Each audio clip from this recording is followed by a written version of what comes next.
Alright, in the first video on this unit, we talked about some of the problems that the South was having with the North. First of all, they had a problem with how California was going to enter into the Union because the environment there was seen as not good for growing cotton.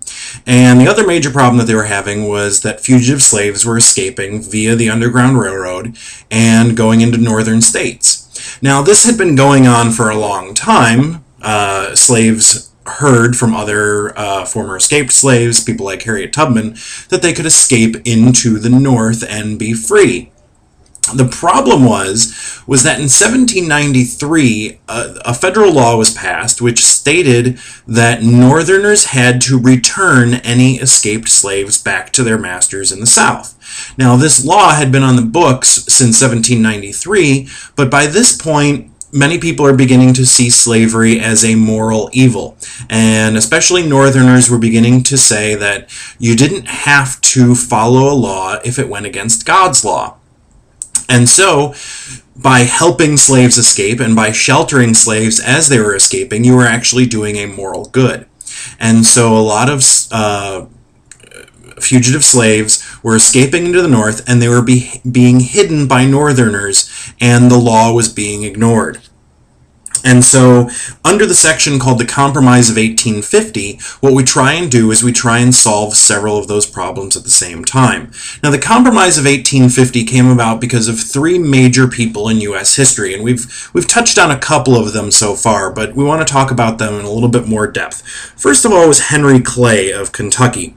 Now, he stated that the North and South should compromise. Now, he came from Kentucky, keep in mind, which means that he was in favor of having the North and South compromise because Kentucky was one of those border states. It was very far in the north compared to the deep south, and it still had some southern tendencies when compared with other states in the north. And so you could see why he wants to get people to compromise. He wanted to try and bring people together. But he stated that the North should enact a more strict fugitive slave law. John Calhoun of South Carolina stated that we needed to leave slavery alone, there was going to be no more abolition, and that we need to return runaway slaves, and that the South needed the rights of the minority in order to bring back this balance. This had been an idea that had come from the Founding Fathers, that the majority couldn't just overrule the minority vote all the time, that you had to listen to people who weren't in the majority. And then last we have Daniel Webster, who was from New England. And now, what Daniel Webster wants is he wants to keep the Union together.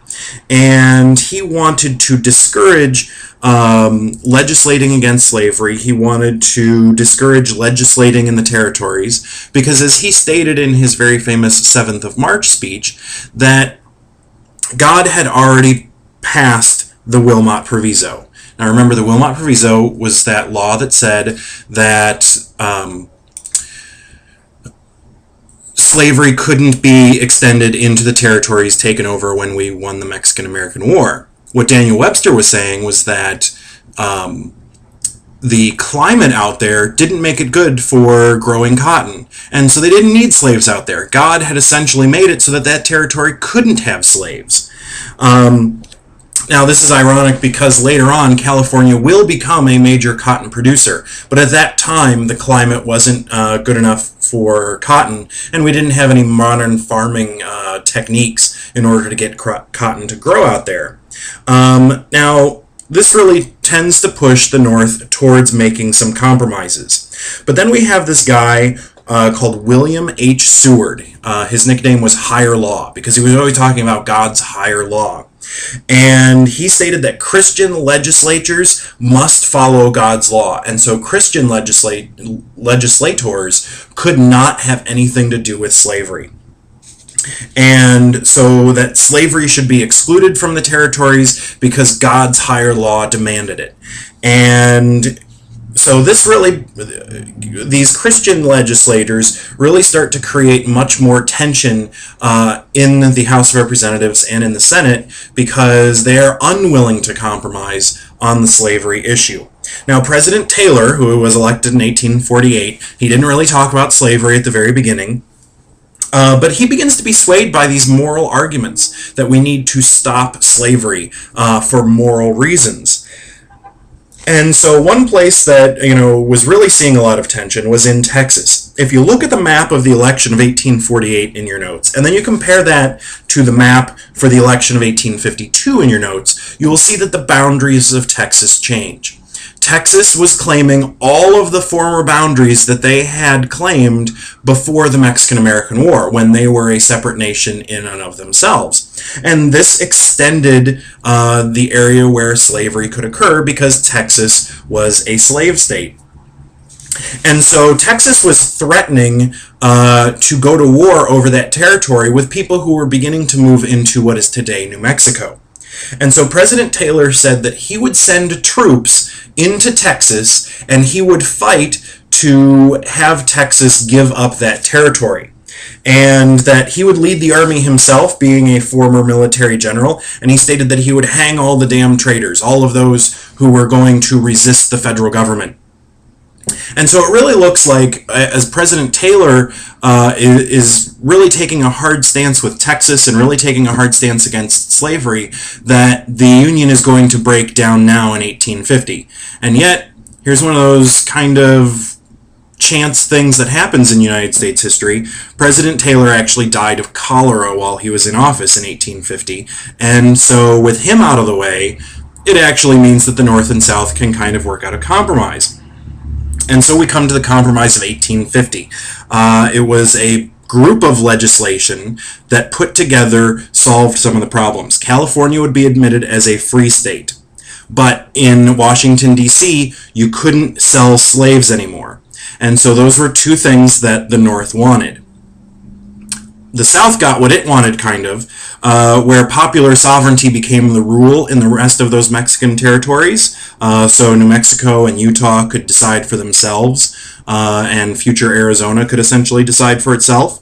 And they got a more strict slave law in 1850 than the one that they had since 1793. That slave law in 1850 said that anyone who was found harboring runaway slaves could be arrested, and that slave hunters from the South could enter northern states and have the law on their side. And Texas, in order to solve that Texas issue with their border, they got $10 million in order to give up that territory. But since New Mexico would then be allowed to decide whether it was going to enter as a slave state or free state in the future, the Texans were willing to make that compromise. Now, essentially, the North gets a better deal because California really tips the balance in favor of the North, and so against slavery. And also, Northerners see this fugitive slave law, this more strict fugitive slave law, as really impinging on their rights. And they begin to see these southern slave hunters come into places like Pennsylvania, which was going more and more towards the abolitionist cause. And they really saw how poorly the slaves were treated and how much like livestock they were actually treated. And so it really turns a lot more people's opinions against slavery. Whereas people were willing to ignore it before, now they've got slave hunters coming in. And so this is the Compromise of 1850. We'll get into the election of 1852. Essentially, we have Franklin Pierce as a pro-Southern Northerner getting elected, and one of the other old generals running against him, Old Fuss and Feathers, General Winfield Scott. Franklin Pierce wins this pretty easily because as a Northerner, he got their votes. As having a lot of opinions that were in favor of the South, he gets their votes. We'll pick up in the next section on the Kansas-Nebraska Act. You really can pretty much ignore the election of 1852. There's not a whole lot that happens there, but it is the death of the Whig Party. Just make sure you know that. But we'll pick up in the next section on the Kansas-Nebraska Act and the things that were happening there. And so we can go on to movie 3 whenever you feel like.